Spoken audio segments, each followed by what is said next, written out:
Hey everyone, I'm attempting another programming challenge. This is, if you saw my last video, I redid this. Someone on Discord sent me a programming challenge, and then I did it, and I don't know. I found the whole experience interesting enough that I asked them to, send me more programming challenges, and maybe we'll make a series out of this, or we'll make it a thing, basically.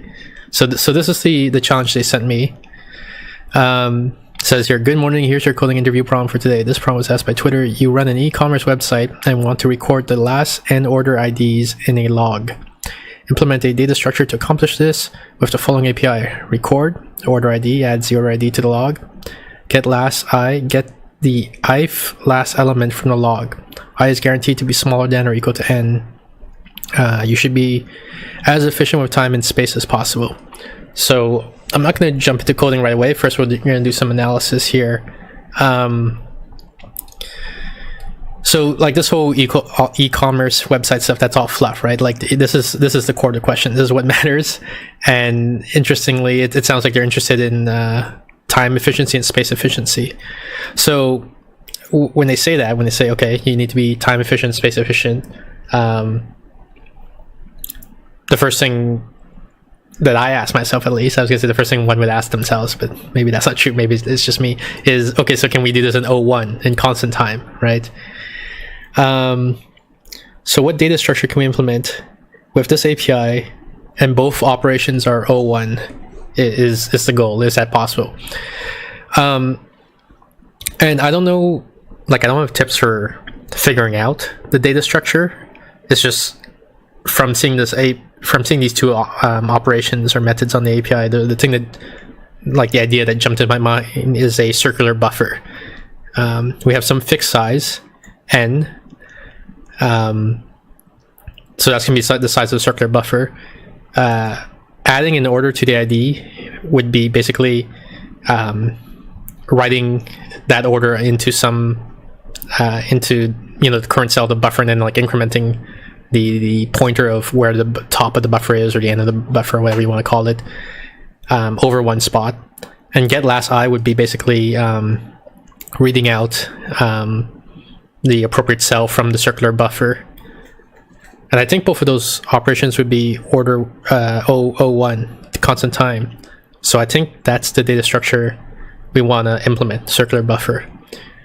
So now we're going to get to the coding part. And so to make this interesting, what I did is I set up this wheel here to randomly select. Let me zoom in a bit so that it's a bit easier to see on the screen. So what I did was I just I put down a bunch of languages that I know, or at least I feel like I could set up the dev environment for. It's weighted a bit. So I think there's maybe 5 languages that I'm fairly comfortable in, like Java, Kotlin, Ruby, JavaScript. I think PHP was the other one. And so each of those guys appear 5 times. So here's Java once, twice, number 3, and I don't know where else, but like, take my word for it, it appears 5 times, or at least it appeared 5 times, in my SAMP input file. I don't know if there's a bug in this spinner that maybe, for whatever reason, Java doesn't appear 5 times. But so all of those guys appear 5 times, and then there the languages I'm less comfortable with, like Go, Python, what else? C, Visual Basic, I think. Maybe others, I can't remember. I think Rust and Go should be in here somewhere, but I don't see it. But anyway, those guys only appear once. So hopefully we'll see what language you get. Spin wheel. I think I click on the center thing to spin wheel. No. What do I click? I click play, maybe to spin it. Oh, there we go. Okay, what are we getting here? What is that? Is that Java or is that Ruby? What the heck? I think that's Ruby. Can I zoom in on? This is as far as it zooms in. Wow. I think it's pointing to Ruby. It's hard to tell, but I think it's Ruby. Okay, so we're gonna do this in Ruby. I don't know that I have a Ruby environment set up, so I'm gonna set up a Ruby environment, and so through the magic of editing, I'll probably fast forward or cut through this or something like that, so you guys don't have to sit through this. But yeah, okay, so let me see.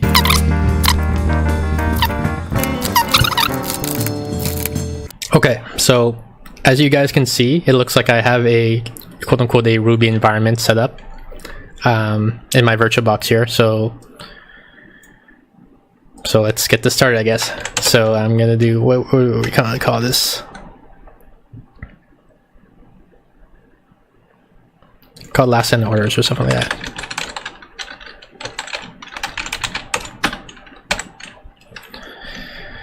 Okay, so in Ruby, I'm probably gonna do TDD-ish style thing. So I'm gonna say there's some sort of data structure, which, so Ruby's typed. I guess it's weakly typed. So there's this concept of a class, right? So I'm gonna call it.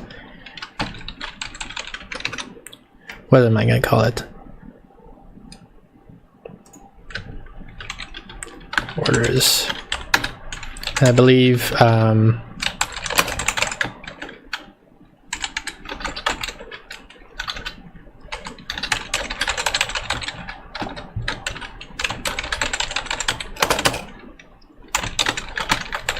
I believe this is how you set a field in Ruby.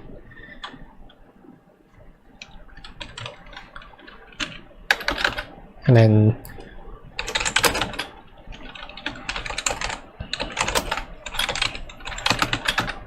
I'm gonna do a hello world-ish type thing just to make sure that this works, because I'm not familiar with Ruby development enough to be confident that I know what I'm, like, if my thing is even working.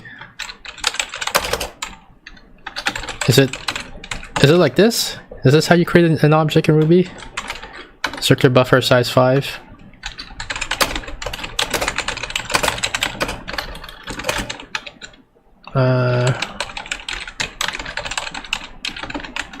Maybe it's hash. I feel like Vim would syntax highlight. Yeah, there we go.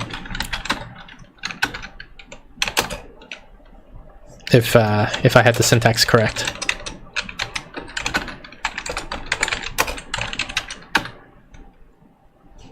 Wrong number of arguments given 1 expected 0. Given 1 expected 0. Okay, so now we are going to quickly look up Ruby constructor. How do I create a constructor in Ruby? Initialize, not init. Okay. Initialize. And if I met to max order, so I probably need to do like attribute getter, something like that, or maybe just attribute. Is that how I do it? Let's take Ruby attribute accessor. That's probably it, right? Yeah, that's got to be it.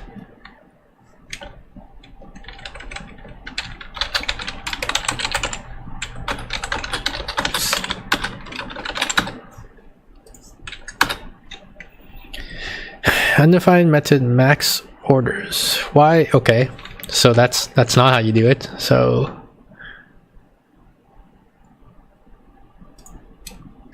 how the heck? Let's say you have a class person name, no meta, obviously. You need to find a meta name. Oh, I have to create that thing. Okay, but what about? I mean, this looks like, unless I didn't save or something, is that the problem? No, in editor command, I didn't save. I did capital W instead of lowercase w.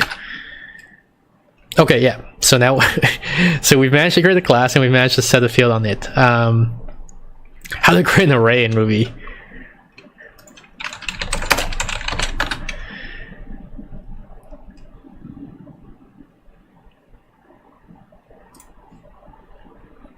Do array.new 3 times. Okay, that's.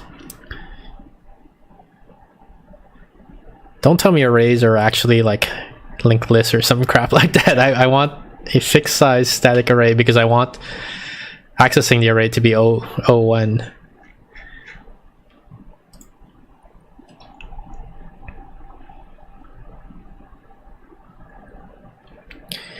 You just make sure enter index array and let's see negative index relative to. Oh, that's useful. I didn't. So negative index goes to the back. So this might save me a bit of work later on when I have to calculate the circularity issue. To create an array with separate objects, a block can be passed instead. I'm gonna assume for now that arrays are like accessing an element in an array is O1 time in Ruby. It doesn't actually say that here, but like, you know, what kind of crazy language would Ruby be if arrays did not have constant time access? So what was it? I need to do array.new. Okay. Oops, wrong window. Array.new x orders. So now I have my circular buffer, and then I'm going to maybe I'll call it index instead of pointer. Pointer is a bit of an overload tone. All right, so now can I set them? Second argument populates array with reference to the same object. So let's set them all to 0. Because the idea here is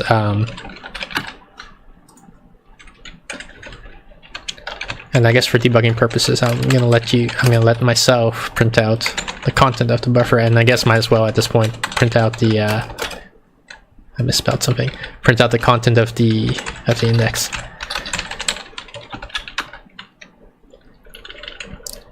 So the idea here is that I should have an array of size 5, and every single element in the array has value 0, and I'm using 0 as the default order ID when this new data structure is instantiated. So let's check that. Yeah, that looks good. And just to make sure, you know, by coincidence it isn't 0 by default, I'll change this to some random value here. And then, yeah, okay. So this is doing what I think it does. All right, so here's our basic data structure now. So we just need to implement those two that's APIs. So this is record. It's probably what they meant as a verb. Record this ID. Okay, so def record order ID.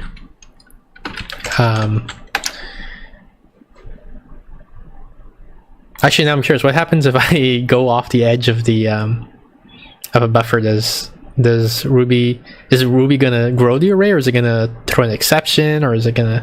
Let's find out actually. Well, actually, yeah. So I'm gonna temporarily do this, and then do this, and let's see what happens. It grows the array, looks like.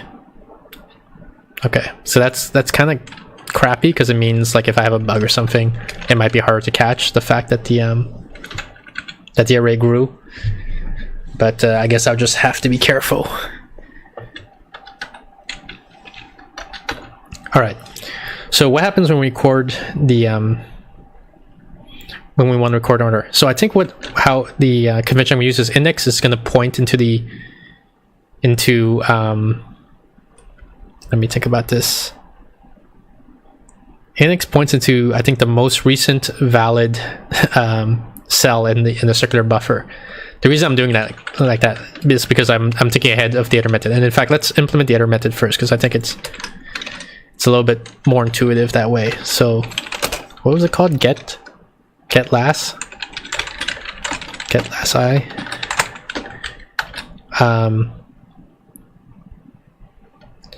So I think if you call get last with 0, that means give me the most recent order. If you call get last with 1, that means give me, you know, the order that's 1 back, and 2 means give me order 2 back. And so basically what we're saying is, oh, actually now this is another question. What happens if I go beyond? Does it like wrap forever, or does it also grow the array here? Let's find out here.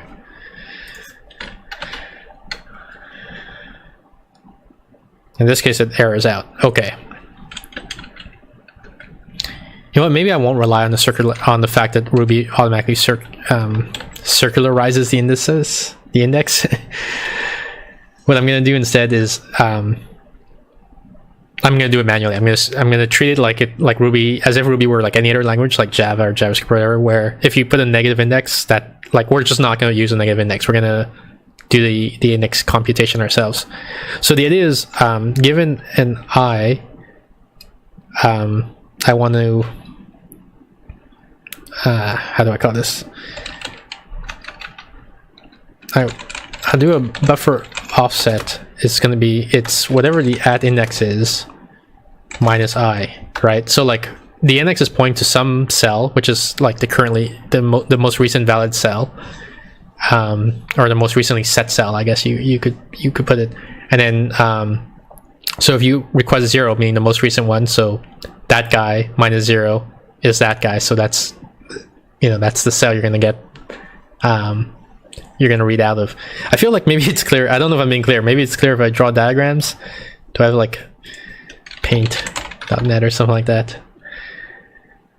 I didn't really plan this out too well, this session. Oh well, we've learned for next time. So I have a circular buffer, right? And I have various cells. Each of these is a cell where I can store data. And the idea is, let me create a new layer here because I'm probably gonna do some erasing it in a moment, and I'll use a different color also. So I have a pointer that points to, like, this is, you know, this is the top of the buffer or whatever you want to call it. Like this is the most recent order. So if you say give me the order 0, it's going to return this one. If you say give me order 1, it's going to go over here and return this one. Give me order 2, it's going to return this one, and so on. And then when you say record an order, all I'm going to do is I'm going to, oops, let me make the eraser bigger, 20. I'm just going to move the pointer over, get back small again, to the next guy. And now if you say give me the most recent one, it's this one, and you say give me one back, it's that one, and so on, right? Like that's the basic plan. So conceptually, we have this circular buffer, except since I'm implementing the data structure myself, I have to unroll the buffer in a sense, right? So I have to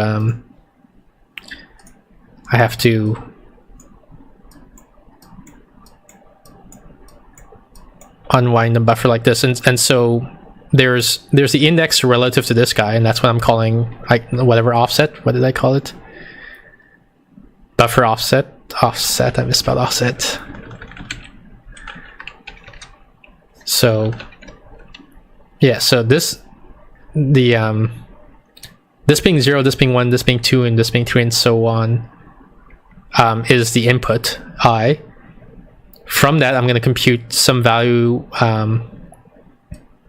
Oops, let me change the red, and let me change it. From that, I'm going to compute some buffer offset here. But the problem is, like, if you want to get this guy, so you say like minus 1, 1, 2, 3, 4, 5. If this guy is currently pointing at 0, 1, 2, this guy's currently pointing at 2, and you give an I of 5, and I go backwards 5 steps, I'm actually going to end up at -3, right? Which is not a valid array index. I mean, it is in Ruby, but we're going to ignore that for now. So then I need to, after I compute this value, the -3, I need to renormalize it onto so that it's some value between 0 and n. So that's the basic idea of what I need to do here, right? So buffer offset here is my potentially negative value, but it's a linear offset instead of a circular offset, and then I need to just basically make sure it's in the right range. So if buffer offset, or maybe I'll even do while. Does Ruby have a while loop? It probably does, right? Well, buffer offset is less than 0. Buffer offset. Does Ruby have this operator? It probably does, right?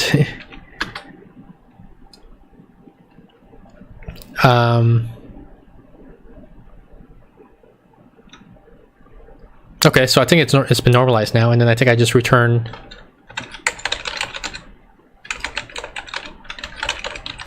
I return that guy.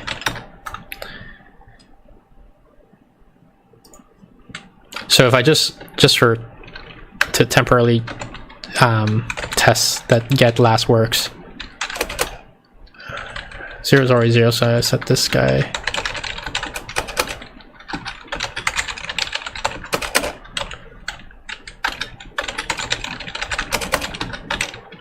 That's it, right?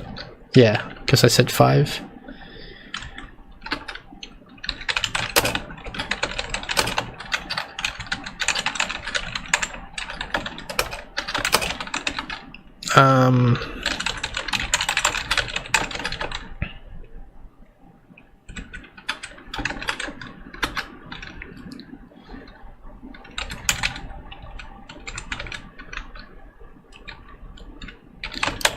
Is it like this? I'm trying to remember how the freaking Ruby syntax. I think it's something like this.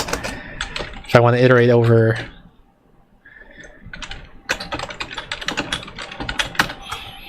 Let's check if this works.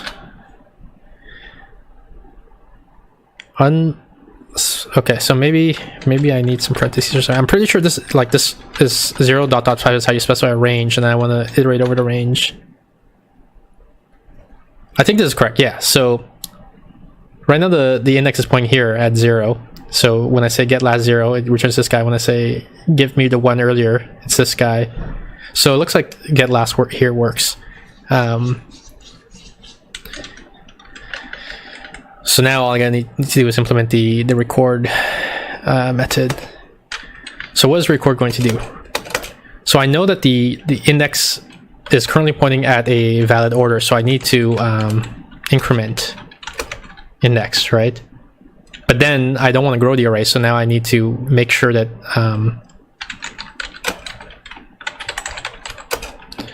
index is within the right bounds, basically. While index is greater or equal to max orders, I want to subtract max orders. So now so now the index has been renormalized, and then all I have to do is write the order ID into there. It's funny, I think at the beginning of the video I said I'm going to do TDD, and then I ended up not doing TDD at all. I ended up writing the implementation first, and now I'm going to write the test. But whatever, what can we do? Like, this is all live, right? There's no editing, so here we are. Let's see. So how am I going to test it? I'm going to invoke. I'm going to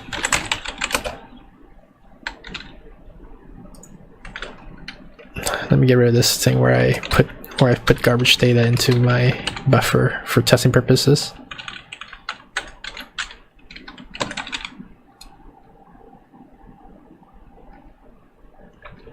Let me take here. I'm trying to think, can I do something with random numbers or something like that?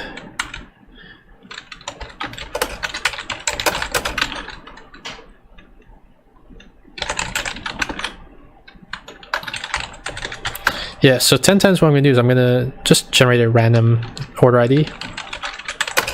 And I don't know how to generate a random number in Ruby, so let's look that up. Random number. Random.ran. Okay. Oops, 9999. Just whatever.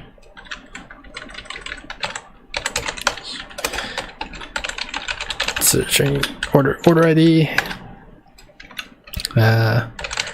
Orders.record order ID. I want to record.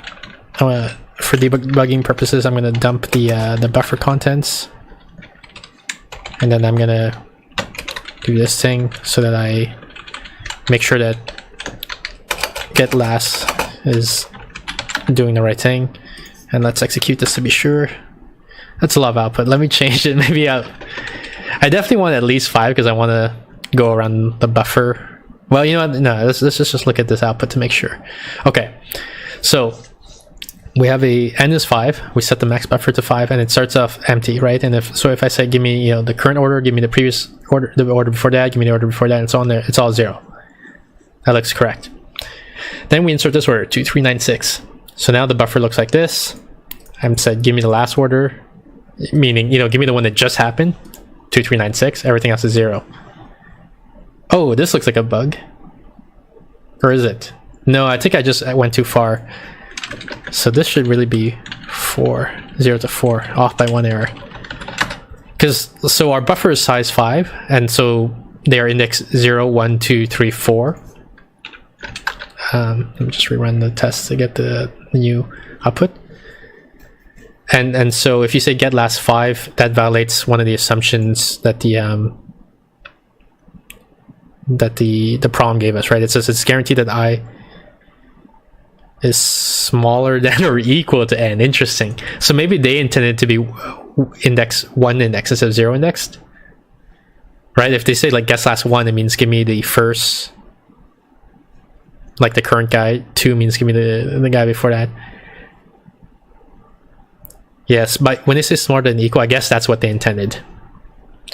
If this were like a real life interview, I would have the opportunity to ask the person, right? But since it's not, but I mean, that's an easy fix. So all we have to do is they're going to give us, they're going to give us a number that's 1 too big. So we just subtract 1 from that number. And now we're back at the, this code should still work. Okay, let's run this again to get clean output.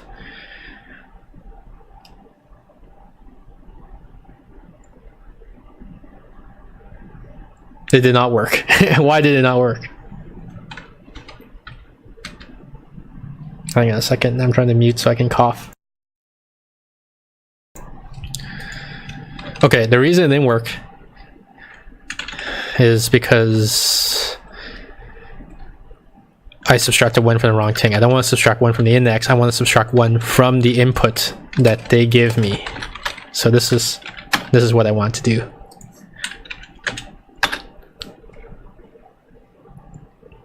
Yeah, this is looking good again. Okay, so yeah, so let's walk through the test data here.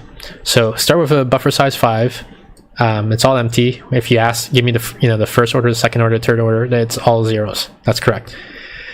We insert this order 3, 6, 3, 5. So here's the buffer. This is a debugging thing, so this part doesn't matter too much.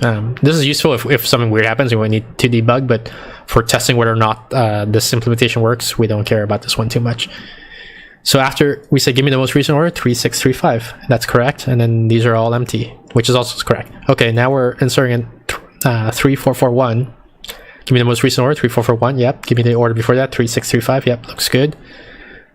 2, 1, 3, 0. Here it is. This guy's here. All of these guys get shifted down.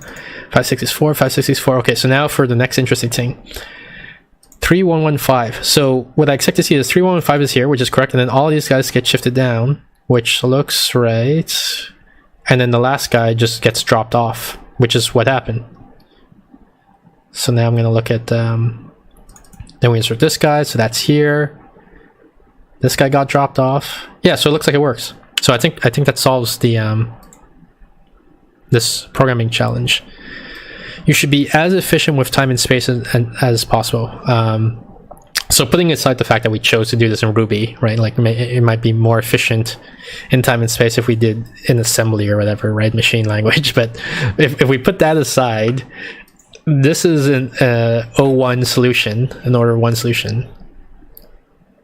Or is it? I mean, the fact that there's a while loop here might seem a bit suspicious. Okay, so like, I mean, I'm pretty sure it is O1, but like, in case anyone's skeptical, we can avoid using a loop. We can change this to a branching statement instead, because given sane values for I here, meaning like, is there an assertion statement in Ruby? We assert. This for testing.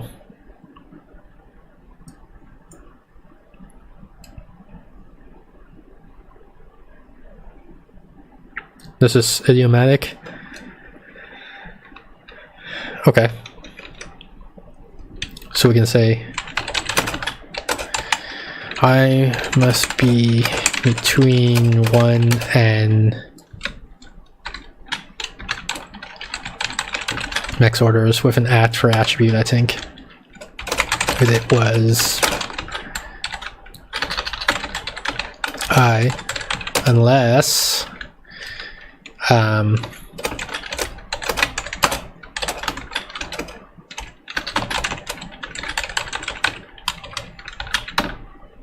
so this is just enforcing the contract that was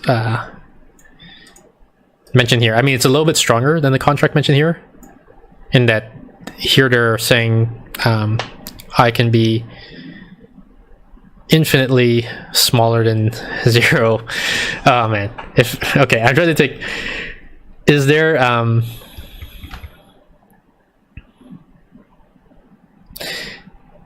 a way, like, if we allow I to be infinitely small, in the sense of like they can be very negative, like, you know, negative a billion, can I still do this in O one time? And I think maybe I can if I can do modulus, but I don't know what the behavior is in Ruby for modulus and negative numbers. So maybe we need to test that a bit.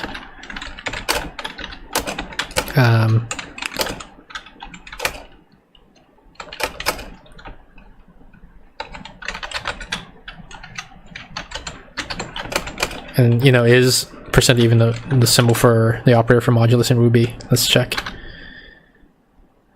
Oops, I meant puts. Puts is the way you print out to console, in case you guys hadn't figured it out. Is that correct? Let's do an easier case. -1 modulus 4. That's not the behavior I wanted. I want -1 to become 3.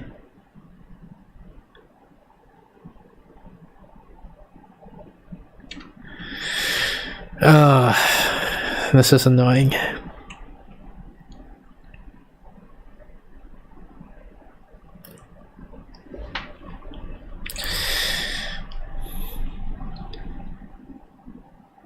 Oh wait, I didn't update this code. Oops. So maybe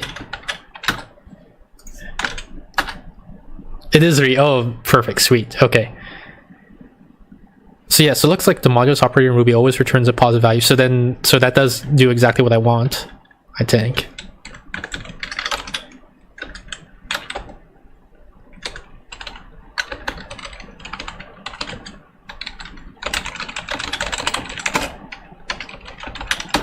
So that gets rid of one loop, you know, so that further enforces the idea that this is probably almost definitely order 1. Let me just make sure that the code still works after making that change. 82 76 94 75 42 63. Yeah, looks like it's still working. Okay, and then now can I get rid of this guy? And yeah, I think I can. All I have to do is I have to do that same modulus operator, right? I don't know, does this work? Let's see if this works or not. Looks like it does work. I mean, let me just inspect the value a bit. 4, then the 8, then we insert a 9, so that pushes the 8, 4, 9 to, yeah, that looks like it works. Okay. It's cool. I didn't know. I wasn't sure that this operator existed in Ruby. Assignment operator. Okay, so now we got rid of the loops, thus increasing our confidence that this is not like an ON solution or whatever. And I guess that means I don't need this assertion. In fact, yeah, I don't need to check this at all. I think it's gonna work, quote unquote, no matter what. As long as it's an integer, right? Like if you give a floating point or a string or something crazy like that, this will probably not work so well. But yeah, so is this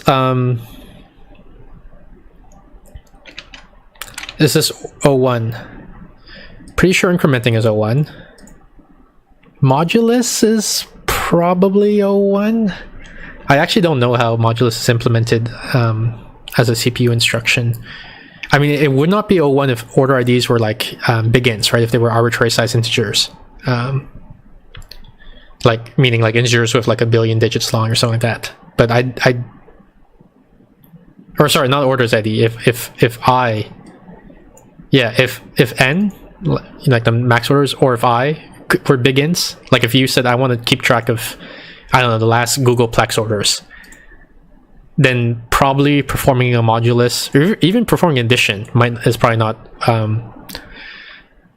order 1, right? Because you would have to like do carry digits. Like if you were at like 99999 or like, you know, the binary equivalent like 11111, and you increment, then you have to like do all these carry digit operations. So I don't think it's possible to be O1 with big ints. I could be wrong if there's like some subtle things about big int arithmetic, like optimization tricks I'm aware of. So I'm going to assume these are fixed size integers, like 32 bits or 64 bits or whatever. In which case, I'm pretty sure incrementing is O1, constant time. Modulus is probably constant time.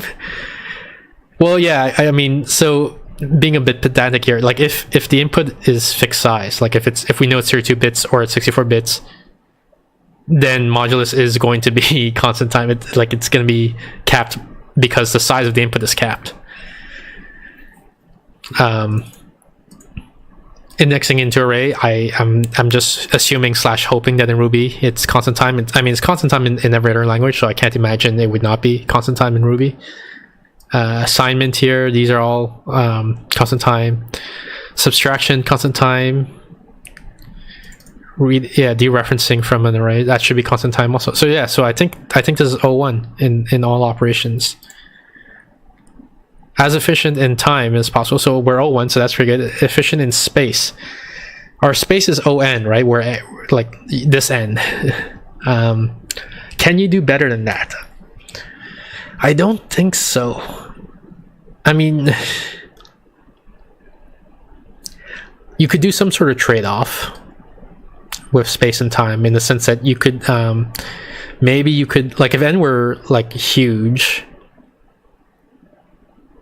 then it might make sense to like compress the buffer somehow. Like if we write this into a buffer and then like gzip the buffer or something like that, you know, like the binary representation or something crazy like that, that you might get, but you know, that would make the thing slower, right? Because then you have to unzip it presumably when you need to read from it.